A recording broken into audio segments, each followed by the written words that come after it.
फायनालीस्ट आज दोन्ही गेम सध्या बरे खेळल्यात आणि आम्ही टाय ब्रेकर जिंकले.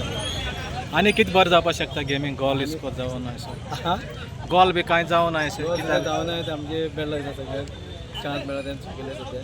प्लेयर कितले नासले ते सध्या 2 जण असले. तुगे फ्युचर कितें आसा फ्युचराक कितें सांग फ्युचर मुगे आतां हांव कांदे कामां वयता. हां फ्युचर मागीर आतां हेल्पा खेळटा चान्स आनी आमचे कितें खेळपा न्ही ते आसा खेळपा येना न्ही. हां तांकां कितें सांगो तूं त्या भुरग्यां मॅसेज खेळपा सांगपा जाता की मुखार खेळपा खेळप रावपा फुटबॉल खेळाय. हां तूं कितले वर्सां जालें फुटबॉल खेळोंक फुटबॉल खेळा म्हाका 10-12 वर्सां जालीं. कितें म्हण खेळटा तूं पोजिशन कितें खेळटा डिफेंडर. डिफेंडर. Okay thank you. तुम्ही पळयतात गोंयकारपण गोंयकारांचो गोंयकारा खातीर.